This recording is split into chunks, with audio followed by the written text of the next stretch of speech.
We either have one.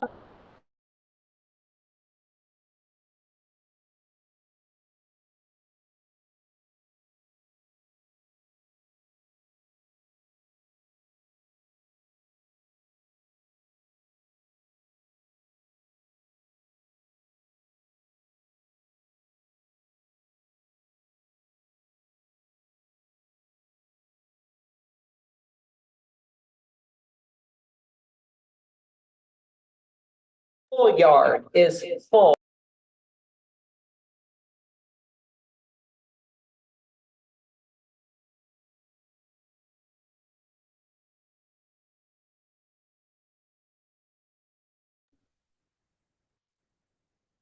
What do you want to take? Test. Test. Hey everybody, I can hear you. Can you hear me? No. We can. Okay, No. so Commissioner Smith's term has ended early. He has to, That wasn't him. I'm innocent. It was him. He's I been good. promise. so everybody in the room named Mike has to leave. Wow, boy. We're not gonna have- You can clear a room in this city pretty That'll fast. shut the whole meeting down right there. I just want to be clear that I might not be there physically, but you still will feel my presence. Good. We can see you. Well, what do you guys think? We can start, got a quorum. Should we start? Yeah. How far off are we? Nope, we've got a minute. Let's give it another minute. Yeah. Sorry, That's okay. I'm throwing you off here already. You are just, Is it too early to make any minute corrections? is it, Not a big deal, no, go ahead. but there's, I think the third paragraph on page 3. It says Commissioner Steinman talked about reviewing some medical literature. That should probably say commissioners.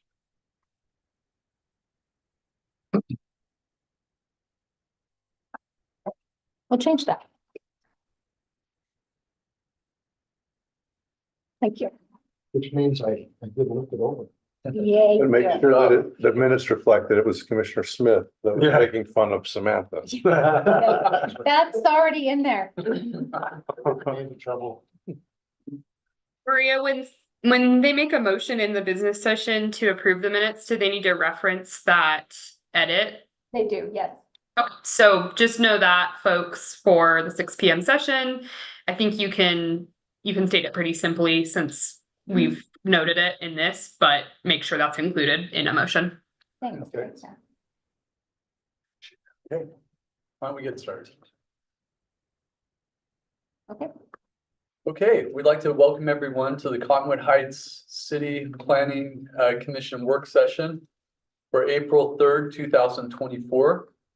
We have a very simple business agenda today. We'll have some time for public comment. We've got one project that we're gonna take public hearing on, and then some consent agenda minutes to take care of from January 17th. But for now, any highlights we need to focus on for the business agenda, or should we go to our yard elements text amendment? If you'd like an overview presentation of the business item, Do you guys want a little detail? we can walk Okay. through that. And just as a placeholder, I think we reviewed another property on the street with slightly different parameters and we'll get some details. Yes, It's a very similar project, so I'll just, if you're ready, I'll just share my Yep. screen. go ahead.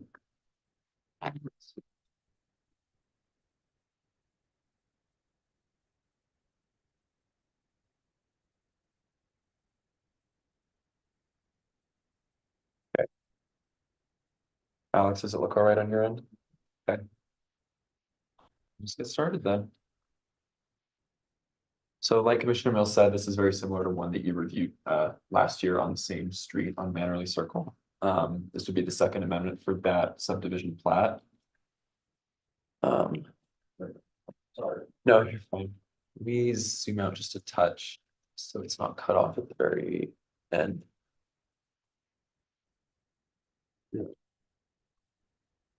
Okay, if you need me to zoom in on anything, let me know. So this is again, very similar to that project in the past, the action they're requesting is a subdivision amendment. The applicants are the property owners this time, David and Melinda Bowen. I believe they should be in the business session. We're recommending approval, and I'll just go through the details of the project and why we're recommending approval. So just for some zoning context, the property is zoned as R18, just a standard single-family residential zone. One of the parcels is adjacent to Mannerly Circle, which you can't really tell on the projector, but you probably can tell better there. And then just down the slope to the west is Mill Hollow Park. So it's kind of on that redeveloped quarry. Do you know, does the edge of it on the west side, do you know how, I'm just curious how much there it is? Is it just the base of the hill is where the property ends and then Mill Hollow Park starts, or does it? It's I mean, I here. couldn't, I went by there. No, I think the hill continues beyond the Yeah. property. Yes, The just. property lines really they don't end or begin at any kind of geographic feature. They seem kind of in the middle of the slope, in the middle of the Oh, okay, yard. so it's not maybe the whole hill, it's Yeah. not the red part. It's like Roughly half the of hill. it. Oh, half Yeah. the hill, okay, great, thank you. I'll kind of Loosely move it a little bit. follows, sorry, I think it loosely follows like where you see improvements stop on that aerial. So Oh, okay, you can kind of see like where they've landscaped too, and it almost makes like a sharp line from property to property going north-south. I think that's like loosely where the hill starts. So for a good portion of these rear parcels, it's quite steep. They're roughly the same size, these two parcels. The blue one's 0.23 acres, the red one's a 1/4 acre. Then I'll just go into the request that the applicant's making. So they're just proposing to combine these two properties, which is exactly what you saw with the last application on this street. Both are under the same ownership. One of the properties is lot 8 of the Cottonwood Manor subdivision. I'll show that on the next slide. The other property, the red one, is not part of a subdivision. I don't really know the history of why that property was created, but it's not part of the subdivision. Because combining the two properties does alter that outer boundary of the existing subdivision, this subdivision amendment process that you will approve or deny is required. So this gives kind of more detail. You can see on the left, this is an excerpt from the original Cottonwood Manor plat when it was recorded. Lot 8 is the parcel with the home on it and most of the backyard. The unplatted lot, which you can see on the picture to the right, is it contains some of the rear yard. It looks like a trampoline, some planter boxes. And then most of it is that sort of sloped hillside that's undeveloped. So the applicant originally applied for a building permit to construct a pool. The pool that they showed on the drawing, it basically sliced through that rear property line. A pool is an accessory structure. You can't build an accessory structure on two different parcels. So we let them know you either need to move that rear property line or just combine these two parcels that you own, and they decided to do the latter. So that's why they're requesting this today. And then this is an excerpt from the proposed amended plat. The dark gray strip down the middle, that's the utility easement. One of those dotted lines is where the property line currently exists today. They're proposing a vacation of that easement. We have vacation letters from Rocky Mountain Power and Dominion Energy. I think they're working on getting one from CenturyLink. Once we have those, that easement should be vacated. And then you'll see that they show, it's really small text, but on the left, this kind of hatched area or this zigzag area, they're noting on the plat as no development on slopes over 30% because this portion of the property is in our sensitive lands overlay zone. No development is allowed on 30%. So they are making that note with the plat, which I think was a condition that you required on the last plat. So they proactively made it here. And this is kind of going over some stuff that I said before. The red property includes mostly it's an undeveloped hillside. Combining the two properties does not preclude future instruction from having to meet all city code standards, including any standards of developing near a hillside. So where they have those notes on the plat that it's undevelopable, that kind of gives an extra guard against development on that hillside. I'll just note that even though their intent is to eventually construct a pool, that construction isn't reviewed by the planning commission. What you're considering today is just a subdivision amendment, and is instead reviewed by the building department. So the scope is limited to just the combination of those two lots. We didn't get any public comment on the item. If there's someone in our business session to speak on it, we'll gladly listen. And our findings are just that there's no substantial issues with combining the two parcels. We just had minor corrections on the proposed plat. By combining the properties, the resulting lot size increases and the structural lot coverage decreases, which is good, especially for our sensitive land zone.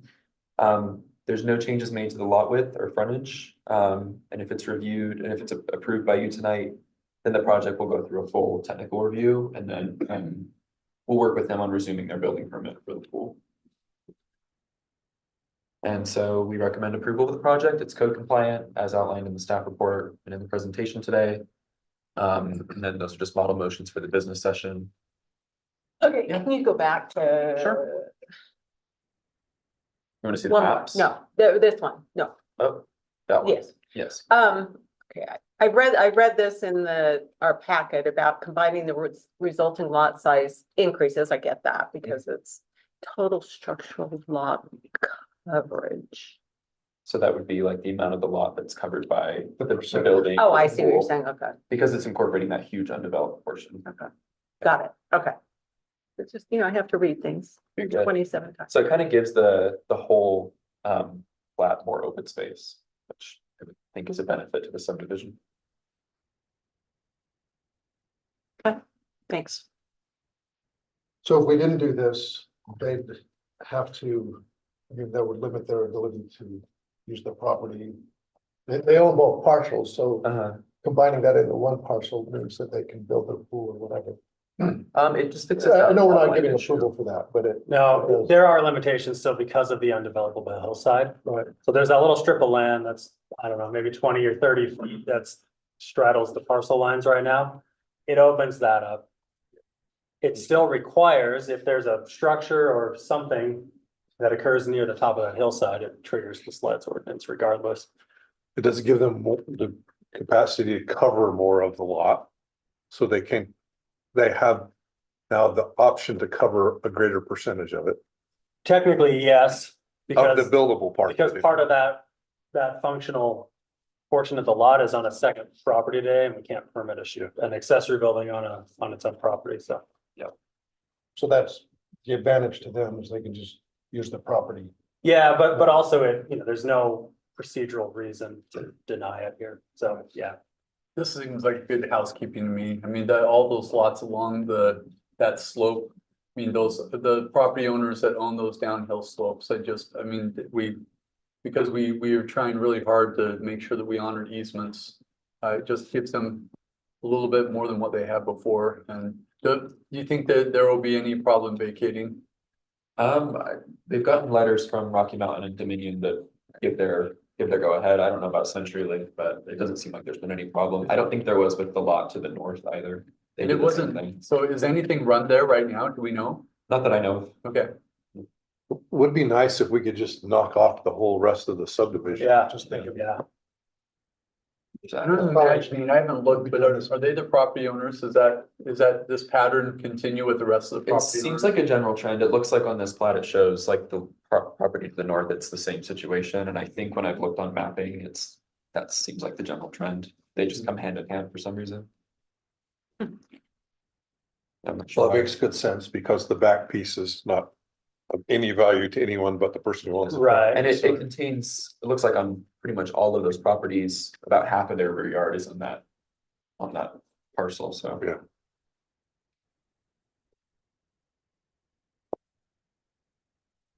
Questions, thoughts? Excellent. We Great. good?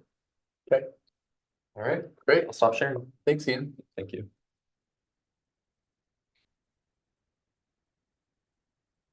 Okay, yard elements? Yeah, there we go. I'll take you through it. Above. Yes, I am angelic. Okay, I'm gonna share my screen. Okay. Can you guys see that? Okay, just let me know, make sure. Okay. Great. So a little bit of background. We have an ongoing need to just provide more clarity on how yard elements are / are not regulated by city code. This especially picks up in warmer weather when people are doing yard projects, and honestly, right now it's pretty unclear in our code with with some different yard things, how they're handled. You'll remember we talked about this in 2023, and then we kind of put it on hold while other text amendments were reviewed, both just kind of like miscellaneous ones that were more pressing, and then also the whole sport court dilemma kind of necessitated, like, let's work through that and then come back with this more general one. So we're back now. It's just on tonight for a work session discussion. So no action, there was no like draft included in a packet or anything. That'll come at our May meeting, I hope. But just wanted to kind of like revive the discussion tonight. So I'm going to walk through a general approach. This is largely consistent with what we talked about in 2023, just with more detail. And I'll just say, Ian, you're welcome to jump in at any point. Ian did a lot of work on this, so I'm kind of presenting it tonight, but at any point you're welcome to jump in. So, okay, we can think of the approach that we're suggesting as sort of two categories. One is to give a definition for some items, but not really regulate them, not impose any standards, just to define what they are. And then the other category of approach is to define and also give some regulations. So let's talk about the first category, things that we want to define but not regulate with standards per se. Why is this helpful? It's helpful to be able to tell somebody what the thing they're proposing is and is not. So having a definition for something is helpful for staff because we can say, for example, hey, arbors are not regulated by our city code. Here's what we consider to be an arbor. And then somebody can make sure their project stays within that parameter. So we're proposing that arbors, flagpoles, planter beds, trellises, and water features just be defined in our code for clarity, but we don't put a regulation on them. And then for this other category, we're proposing to define and also regulate gazebos/pergolas, pools and spas, playgrounds, retaining walls, and tree houses. And we'll talk through what the proposed like level regulation is for those, because it does vary. Cool. Let's talk about the define but not regulate chunk. Also, I'll just note I cannot actually see any of you very well. So if you do have questions, just say something because I cannot read body language this zoomed out. Okay. So the first one is arbor. We're proposing these definitions based largely off of what's in the Planner's Dictionary, which is kind of like a industry standard resource, as well as with what's in other codes around the country. So for arbor, we've defined it as a freestanding arch utilized as an ornamental gateway to a path or yard area, not to exceed 8 feet in height and 3 feet in depth. The rationale for these measurements are that's typically what arbors are measured at. I looked through different online vendors of arbors, and that seems to be like the largest an arbor was. Anything bigger than that, and it gets more into being a structure. And so for just something that's meant to be ornamental as a gateway, as a beautiful element of a yard, this is what we're proposing. For flagpole, a freestanding structure or a structure that should stay attached to a building or to the roof of a building on a parcel of record and used for the sole purpose of displaying flags. Raised beds, planters, above ground planting vessels which do not serve a retaining or structural purpose and are not enclosed by structures. Trellis, a framework of lattice work designed to support plants, either freestanding or attached to a structure.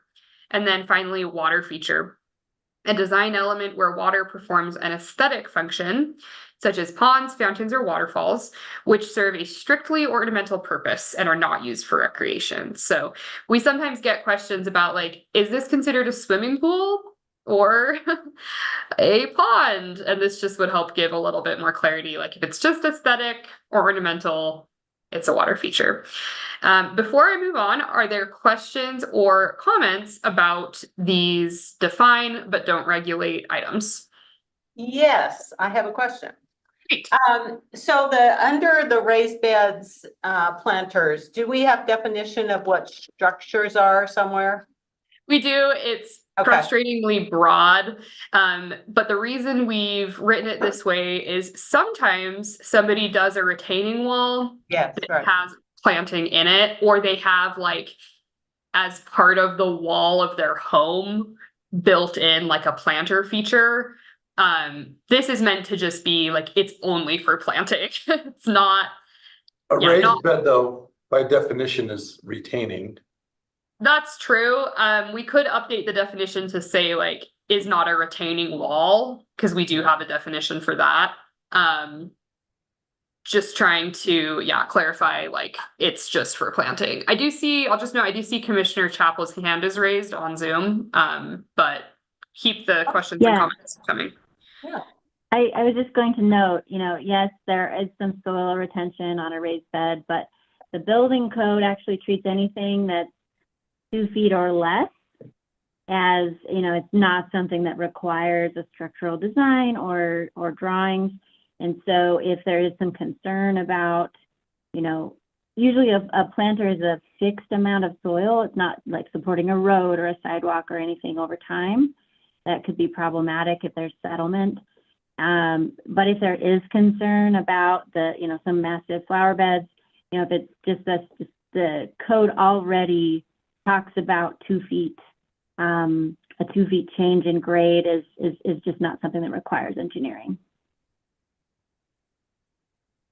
I think that might be worth noting and to the other previous comments, making sure that that idea of retaining structural, and also you made the comment, Sam, that connected to the house, or I think if people, just going through worst case scenarios, if people start building up dirt against the house to do a raised bed, or if they're building it up against a fence for a raised bed, those are things that, you're dealing with a change in elevations. I don't know, however you guys want to massage the language. I think, does that give you what you need to play around with?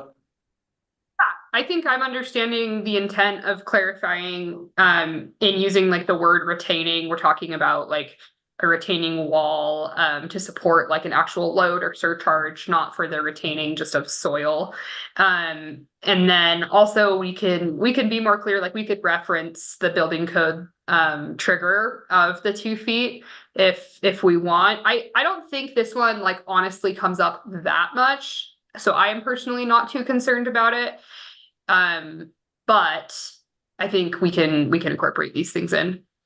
I think we have these all over the city, to be honest. I don't think they're asking for permission. And so, to me, the lens that we're looking at is for our code enforcement people. If it became a problem, do our code enforcement people have a leg to stand on to, just even if it's suggesting an alternative? The lens I'm thinking of is I don't want to be arbitrary or create unnecessary language, but let's just make everybody's lives easier. Understanding that we do have a boatload of these, because almost most of the lots in the city have some degree of a slope on them. And we could consider adding something in that says like it's solely for planting purposes. And then if somebody were doing one as like to beautify a retaining wall or a staircase or whatever, we would say like, well, that's first and foremost a staircase, so follow staircase rules. Or like that's first and foremost a retaining wall. So that might be helpful too, just to clarify that like if it's this, it's really like just for planting and planting only. All right, can I ask a question about flagpole? Yeah, for sure. Do we not regulate a flagpole of any height? You can have a We flagpole don't. as tall as you want it, it's unregulated. So yeah, today in the code, oh, go ahead. No, I was just saying, if it's of any height, and I know you can't fly over the valley at lower than 1,000 feet. You've got to be 1,000 feet over residential housing. So my understanding of the definition that we're proposing is that it would be defined as a structure. We do have limits on how tall a structure can be. Is that correct? Oh, that's 70 feet, Yeah. right? Yeah, so that's what I was gonna say, is like today, we don't really have anything about flagpoles in our code. So if the question was like, what do we do today? We don't. What we were kind of proposing here is I think saying that it would cap at like the height that a building is allowed, but we could make that more clear in the definition. I mean, what do you guys think? Do you want to do a height on it, or is it kind of like? If we're saying it's attached to the roof of the building, it's gonna be taller than the building. Right. Yeah, it's gotta be able to be taller than the building, but Most there's are some probably reasonable 50 limit where feet you've or- gone too far. Yeah. And on top of that, the flag that you attach to this pole, you could get out of control with that as well. Well, we I don't know can't. if you regulate that We here, can't. but Yeah. If there's a standard height for a residential flag, I mean, I don't know what that number is, but I mean. Where we see the biggest ones are commercial buildings. There's one on Highland Drive, the office building down Highland. There's one on Hillside Plaza that's pretty tall. yeah, So we can see what other cities are doing if you do want to look into regulations of these. it just seems I like, think we should. I mean, I think That's a it great needs to be a point. little more defined. We can explore that. So We on could the, definitely look at like maybe what are most residential flagpoles and then what are commercial, and I think we could just throw that in the definition, like not to exceed X height for residential properties and Y height for commercial. I think that's totally reasonable. Yeah, I think that's good. I would love to add just if the arbor, if they're doing some structural or architectural element that's bigger than that, you know, that we define that. What the door number 2 is if it's bigger than that. So, but however you guys Well, I think phrase then it that. becomes. Then it becomes an accessory. Exactly, Yeah. exactly. So that's the. Do you think that's implicit? Okay, all right. another question about things you don't regulate. Would I be right in guessing that if you don't regulate it, there is no setback? Yeah, that's correct. So, So you can build a water feature right on your property line. yeah, we're That's saying that, happening all over the city too, so. we're saying Water by features this. are tricky. And you put a flagpole right on your property line. And I'm not saying, I don't wanna necessarily say that we need to regulate that with some kind of an easement or something like that, but. There are some mega water features and then water features that go into people's pools. And I guarantee that there are other cities that have kind of entertained this a little bit. I don't wanna make it like 3 paragraphs or anything like that, but if there's another sentence or 2 that will help you guys and again, help our code enforcement people. With a little technical language, I mean, there are people that will build you a mega water feature that goes, like you said, right up to the property line and. I'm Well, do curious we what need best to practice- say that it's a standalone water feature? I mean, is that what we're saying? I mean, I don't know that we can say it can't feed into a. No, I mean, I just, you know, whether it's size or location, I don't know. I don't know what the stipulation is, but I know that these are being done at a really, I mean, they can be very large and. You know, if your pool is limited because of pool regulations, you know, and well, this isn't part of the pool, this is a water feature. And that allows kind of the extension of the pool going all the way up and then plumbing that goes with that. I just want to make sure that's clear. So if somebody's building something, it's like, okay, well. Within limits, to do that, you know? I think that the definition where it does say like not utilized for recreation, if it was attached to a pool, we would be like, that's all one unit. But we could clarify that, like we could say, and not attached to areas used for recreation or like not attached to pools. I mean, what do you guys think about that? Well, I mean, I don't know that I'm opposed to having a water feature attached to a pool. It's just that. It's gotta be, here's the water feature and then the pool starts here. And so they could be attached. I think that's becoming a little too. I just would love for them to run it by you guys and by the building department if they're gonna attach a water feature to a pool. Like, it seems to be over. So if they the have running water in them, they have plumbing, obviously, so there are permitted aspects of it from a zoning regulatory standpoint that we're saying. We can define what it is, it may need lines run to it, but it's not gonna be subject to. Pool standards unless it's used for recreation or structure standards. These are things that they come up, we don't have I wouldn't say a ton of issues created, in my time with the city, we haven't had a lot of like. Complaint cases where it's a gray area and we're not sure what to do. We've seen a handful of flagpoles. The, gazebos and pergolas come up most commonly, which we'll get into in a minute.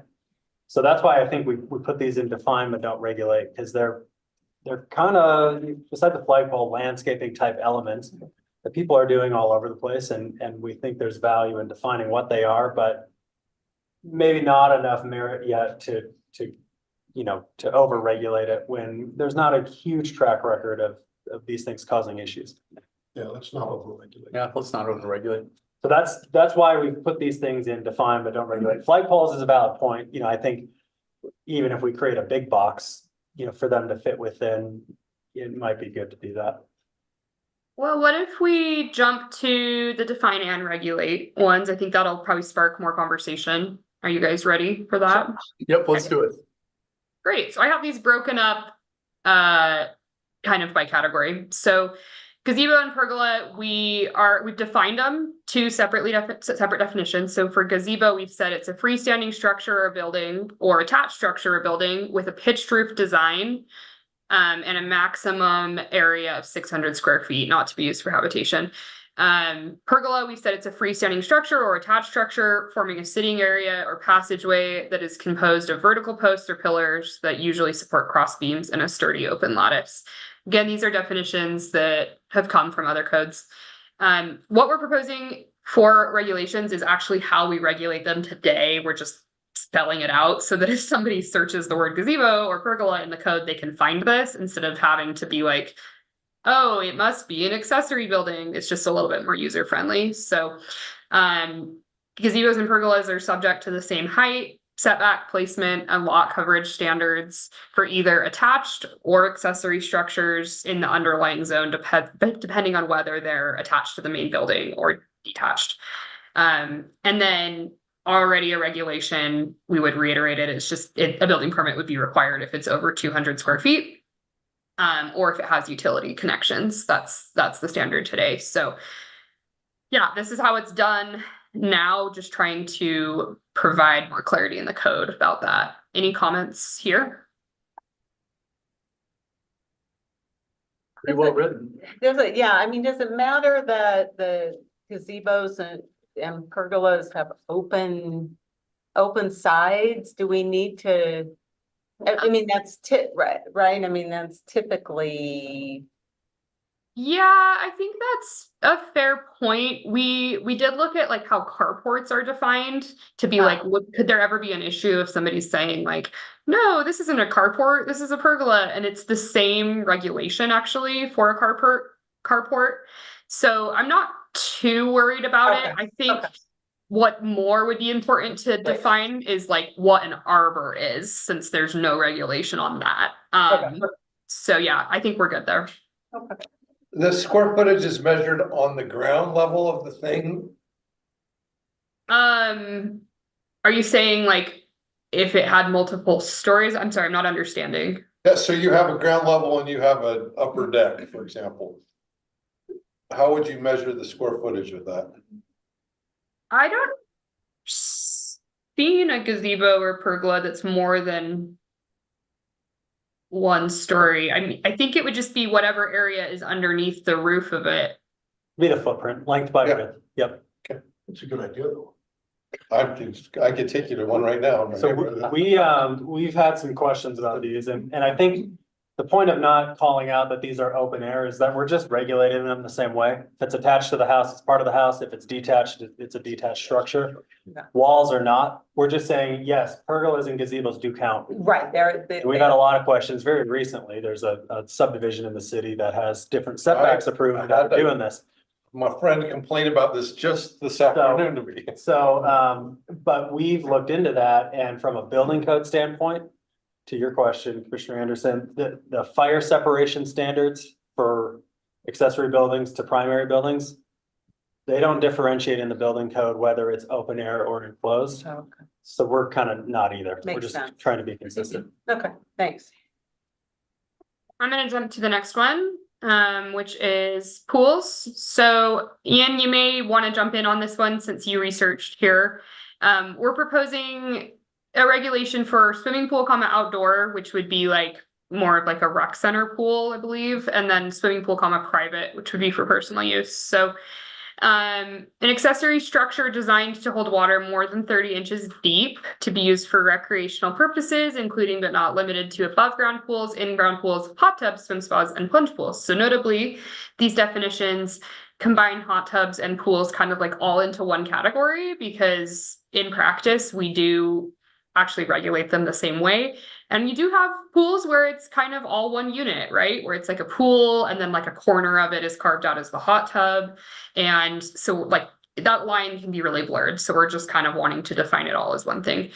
And then the private one just specifies that it's intended to be used only by the owner, lessee, or tenant of the realty, as well as their family and friends who are invited to use it without payment of fees.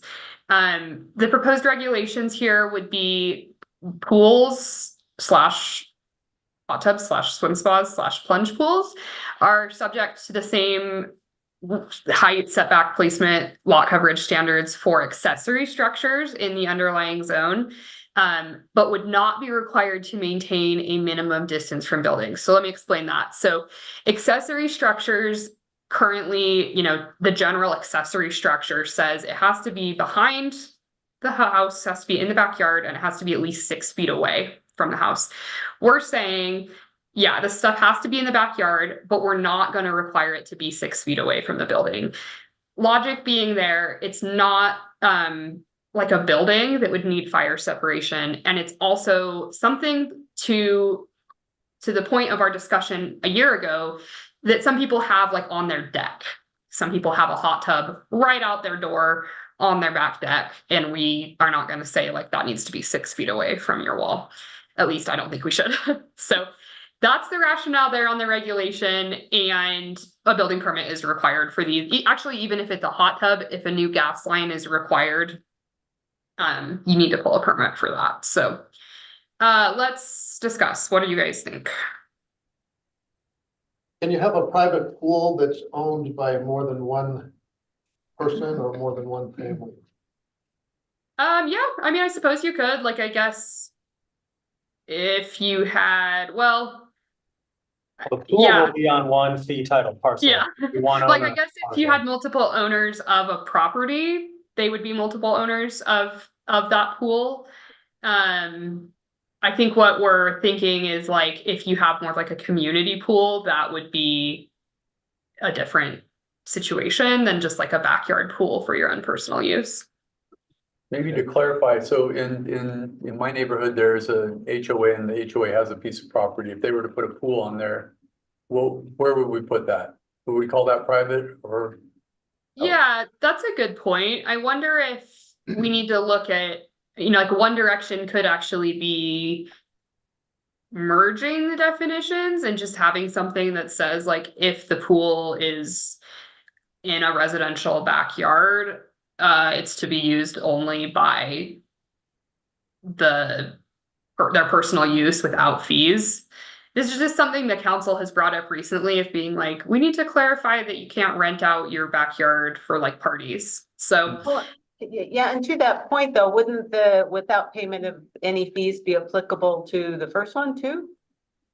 I think the intention was that would be like the rec center.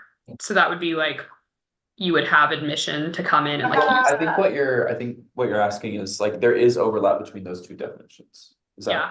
where you're Yeah, going? but I don't read the swimming pool outdoor to read commercial or rec center. I don't read that definition to say that. Right, yeah, a private swimming pool could also be, like, this definition for swimming pool outdoor could fall under a private pool. Could also be a pool that's like at a rec center.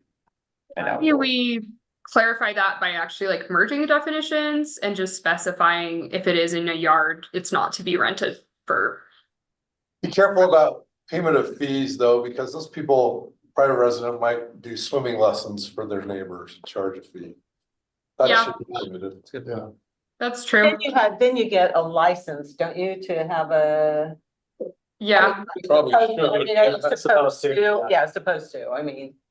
Well, one option would be to just 15-year-old daughter. go with the top definition to not define it as private. Like we could just say this is a pool, and you know, if somebody's like renting it out without a business license, there's code enforcement to go through. So I don't think this one's very open-ended. I think we can go either direction. Right now we have a shocking lack of information about pools in our code. So whatever direction we go, I think it'll be an improvement. I mean, I think if we look at the the definition under outdoor, you could charge a fee. Cause we don't say you can't charge. Right. So The unless we call it commercialization of a commercial. pool is gonna fall more under the zoning The that it's zoning. in, Mhm. and if you have a business license and things like Yeah. that. So yeah, maybe we just do swimming pool outdoor, because I don't know that swimming pool private as a definition changes anything in the zoning Doesn't ordinance. change the regulation in any way. That's not already in place somewhere else in the code. Great. For me. Great. Let's see. Okay, playgrounds. So we've defined playground, swing set as an outdoor apparatus with equipment for children's recreation, such as swings, slides. Sorry, let me move my window, and climbing frames, not including water or electricity connections, not occupiable spaces. So the distinction we're trying to make here is like, if you have water or electricity going to it or occupiable space, that just becomes an accessory structure. Sometimes people will do like those really beautiful play houses where it's more like a mini version of their house for their kids to play in. That's great. We just would say that's just an accessory building, go through that set. So we're trying to kind of carve out and say like, if you're just doing a swing set and a playground, here's what to do. So we're saying we think that they should be subject to the height, setback, placement, lot coverage standards in the underlying zone, but like that you don't need to pull a permit. If you're just doing a playground, you can just do that, but keep it away from property lines the same way you would a shed. And same with height. So why don't we talk about this? What do you guys think on this one? I would just say maybe you think about the word occupiable, Okay. Habitable. because these are certainly occupiable under lots of definitions of that word. Habitable. Not intended for long-term Habitation. habitation. Or, we Along could with do the- like without, I don't know if like saying without interior space is too broad. But yeah, we can kind of finesse that a bit more. I mean, I think if someone builds a treehouse, the kids are gonna sleep in it overnight from time to time. Yeah. That ought to not be out of bounds. There's a treehouse regulation, right, that we're gonna look at. Yeah, stay tuned, yeah. Yeah. Or I don't know, maybe playground's the wrong thing, so. If you go back, Sam, to the gazebo pergola Yeah, definition, we had He said, not to be used for habitation, so maybe we use the word habitation instead of Yeah. what does that mean living. Living. for, Long-term. We would say permanent. Yeah. It's like actual permanent living space, not a, So if your kid is living out there, On the swing. I'm gonna have to make a note of this. Hang on. Child. Adult children are now living in your backyard. I'm living in the treehouse. That's not I'll have to I shut have that a down. not really serious question about swings, though. Suppose hypothetically that you live near the creek and you have a swing from the tree that swings out over your property line into somebody else's property airspace. Mhm. Are you in violation of the code at that point? Nah. Should we worry about? I think so. I would say no. I mean, I think, I'm not confessing to anything. I guess this is like the crux of I know all- a I know a guy that has a few. guy that has a granddaughter that loves to swing over that creek. this is kind of the crux of all planning regulation is it's like very, very hard to write a definition in a regulation that perfectly encapsulates every sort situation. So I think it's a very fair question. In my interpretation, like a one-off rope swing in a tree would not be considered like a playground or a swing set, but I know that's kind of arbitrary in some ways. No, I'll go with that. I think our answer in that case would be, it'd be like I guess a trespass issue, and we'd say civil issue, just figure it out between neighbors. Which happens quite a bit, Or the honestly. county or whoever. Yeah. To be your neighbor. Yeah, well, Okay, so retaining wall, retaining walls are already regulated by our code. We just, in the same area that we're talking about yard elements, thought it'd be good to provide a definition vis-a-vis talking about like the planter beds and explaining like, this is what a retaining wall is, and it's not. So this is language that's pretty familiar. A wall or terraced combination of walls used to retain more than 18 inches of material. And not used to support, provide foundation for, or provide a wall for a building or structure. And then the regulation here would be how we currently do it, just providing more clarity. So retaining walls less than 6 feet in height could be like anywhere in the yard, not subject to attached or accessory structure setback and placement standards. And then retaining walls that are greater than 6 feet in height would be subject to the same setback and placement standards for structures in the zone, depending on whether it's detached or accessory. And then you can put them on a property line, like as a property wall fence, if it meets the fencing regulations. Sometimes, like, I think you would read this and be like, well, aren't they always on a property line as a wall? Sometimes people do a retaining wall like through the middle of their yard, kind of as landscaping. So that's kind of what we're reckoning with here. And then building permits are currently required, and we propose that they still be required for retaining walls over 4 feet in height. Ian, do you want to add anything on this one? No, I think you did a great job. Hey, what do you guys think on this one? We have, after this, we have, I believe, one more, and it's treehouse. Sam, you use the word combination in the definition at the top. Yes. The way you guys would interpret it, that in the proposed regulation, do we want to talk about combination of less than 6 feet? Because I have seen, I mean, the Prospector neighborhood is replete with these, you know, from railroad ties that were done in the early 80s, where they use that as kind of a transition to get some kind of terracing. And the total would probably be right around 6 feet, maybe over. And it's like, well, maybe, and they've kind of paid a price a little bit. Some of those have pushed out over the years, and, you know, requiring a little bit of engineering for whoever it was that did it probably would have saved them from themselves, cost them a little bit on the front end, but saved them a little bit of brain damage. Are we talking about it?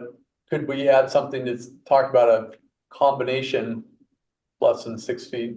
So it's not any one individual, because they say, oh, there's 4 of them, they're 5 feet each. So it's under 6 feet.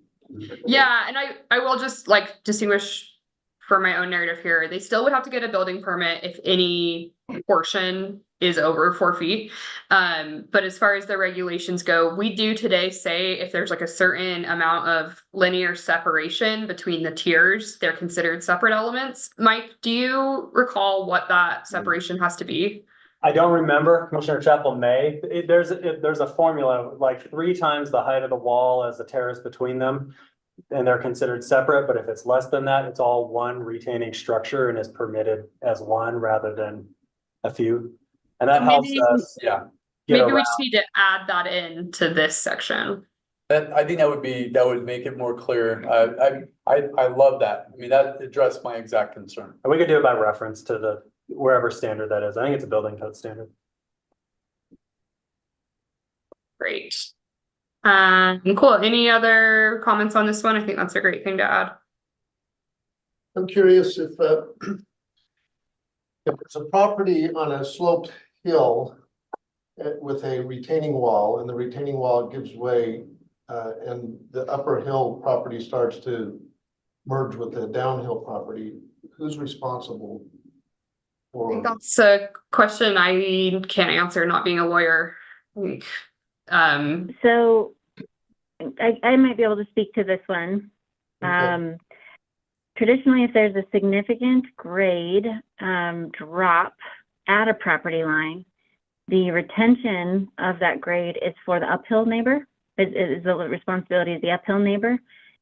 Now, if you had a wall below that had a surcharge from the adjacent building above, then somebody's not obeying setback rules. So the influence of the retaining it's basically a line from the bottom of the footings, right? So here in Salt Lake, most of the soil, you know, you want a 1-to-1 or a 1 to 1.5 slope in order to avoid influencing the downhill footings, right? So meaning if one footing is 10 feet below the other, you'd want them to be either 10 feet apart or up to 15, depending on the soil type. So I don't think this is an issue for what we're talking about here. And anything significant, you know, that's retaining with surcharge, it certainly would be done as part of new construction and should be a part of the plan review associated with a home. Does that make sense? Yes, thank you. Appreciate We're it. glad, we're glad to hear. Thank you for providing that expertise. Sure. Okay, awesome. I'm gonna jump to the next one, and then if we have a little bit of extra time, any other comments we can go through. And I'll just again say, like, we're gonna bring it back with a full draft, and I hope that we'll get some more conversation around the actual draft that you guys read. So this is super helpful for us to know how to write that. Okay, I'm trying to click. My computer's being a little problematic here. There we go. Okay, treehouse is the last one. So kind of a whimsical one. An outdoor apparatus constructed within a tree for children's recreation, not exceeding 100 square feet, not including water or electricity or occupiable space, which we could change to habitable based on our conversation about playgrounds. So we are proposing to lightly regulate these by saying they are subject to the same setback and height requirements for accessory buildings in the underlying zone, but can be in any yard area. So to elaborate on that a little bit, an accessory building today, again, can only be in the rear yard. We're saying we still think they should be 3 feet away from property lines and follow the height requirements, but you might want to have a treehouse in your front yard, and we think that's reasonable.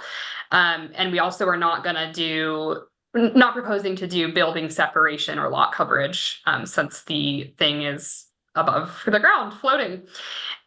We are proposing that the height of it be measured from existing grade to the highest roof point. So accessory building height is limited between 14 and 20 feet. So by that, your treehouse from the ground to the highest point would be 14 to 20 feet. The rationale there is just trying to minimize impact to adjacent properties if you have this thing way up in a tree above you. We're not proposing to do a building permit on this for reasons where tree houses are kind of just incidental and casual and not something we're looking to see plans on. So anyway, what do you guys think on this one? I remember an instance where we regulated one in a side yard Okay, and said it couldn't be in a side yard on a corner lot yeah, and it couldn't be in the front yard. That's the current regulations say that, I believe, unless they change. There are the current setback. treehouse regulations. I remember that, or I remember one, and I Probably that thought one. we enforce it, and yet when I drive by the property, it It's is. still it is there. There, so. we I don't just actually know where used, that ended up, but. I think we just used accessory building setback or standards there. So that's why it was like accessory buildings aren't allowed in side yards or front yards. You got to move it. Here, we're trying to be like a little more flexible with where you might naturally have a tree in your yard. I think though there were some, the reason it came up is there were some real concerns about where it was. Okay. So I think there are concerns that the way this is written wouldn't address. I'm not sure if they should be or shouldn't be, but if a treehouse in your front yard, should that be all right? Yeah, that's the Oh. question Yeah. at hand. So that's up for discussion. I think part of our logic is we're defining it as less than 100 square Very feet. small, yeah. If it's bigger than that, it's an accessory building. If Yeah. it's in the backyard, it's regulated as such. Something really small, you know, some people have trees in their front yard and not their backyard, and if it's that small and, you know, not more than 14 or 20 feet off the ground, you know. 10 by 10 though is a That's pretty pretty big. big Yeah. treehouse. That's how big my, Could That's do a it lot. smaller. Could definitely shrink it down. I mean, I definitely haven't had a treehouse that large. Maybe you look at doing 50 square feet. I don't know, man, I hate to overregulate again, I know. but it just, I know there were lots of residents who were really uptight Okay. about that treehouse in the wrong place, what they perceived was the wrong place. I think another go concern ahead. that came up was that there probably are quite a few properties with tree houses in the front yards, because that's where a large tree might be, so we don't want to create a ton of non-conforming structures by adding this definition. That was another concern that came up. But could you, if your tree's in your parking strip, can you put a treehouse in? That's Oh, not Incredible. technically your property, so I'd say no. City property. Can you guys poke around to see what adjacent cities are doing? I just, Sure. I mean, this is one where I don't want us to, I think this is not, we're not the first ones to trod this ground. Yeah, it's an interesting circumstance because like by the current standards available to us, we're technically more strict on tree houses than this proposes. But by defining it and calling it out, it probably would bring like more scrutiny to them. And so it may end up regulating them more. It's a little bit of a weird tension there. I follow that. That makes sense. I'm thinking of a place in my neighborhood, a tree house up the street from me. I live in the modest part of my neighborhood, but you go further east and there's some really nice multi-million-dollar homes right across the street from that on Siesta Drive. It's a really nice little tree house that is right next to the road, not encroaching, but close enough. And I don't think it takes anything away from the neighborhood. But it's because it's nicely built. It's nice. If it were a shanty, then it would be a little different feeling, maybe. Can I ask why we say for children's recreation? Yeah, it's just Adults like, have an equal opportunity I'm just. to I enjoy didn't- these trees. You just say for recreation. I hate it anytime we, Bad things with those. I don't know. I mean, maybe it's not. I mean, yeah, it's fine. We can take it out. It was in the other definitions that okay. the planner's dictionary brings up. I think Because again, it can it's, be 100 square feet and can be, I mean, it could be adults could, Clubhouse.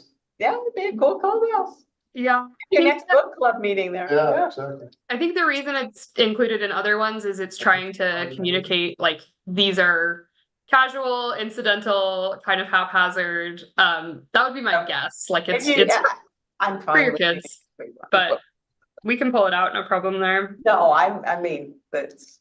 Well, I think we need to define what a child is, if you're leaving. Yeah, I think for that, I'll turn to our resident psychiatrist. We are all children, or should be, Right, according to Piaget.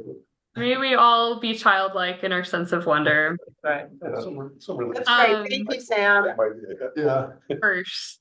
Okay, so that's the end of my slides. I have some really helpful notes to help guide how we just adjust the verbiage. We'll bring it back to you. I'm hoping in May. I believe that's the May 3rd meeting. Yep, or May 1st. May 1st, yep, okay.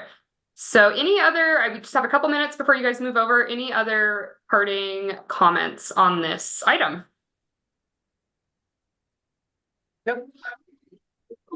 Okay, well, appreciate everyone's helpful conversation. I will take it back to the drawing board and we'll make these changes and we'll be back. thanks, Sam. Thank you, Sam. Thank you. Okay, with that, I'll entertain one more motion for the work session. Motion to adjourn? Motion to adjourn.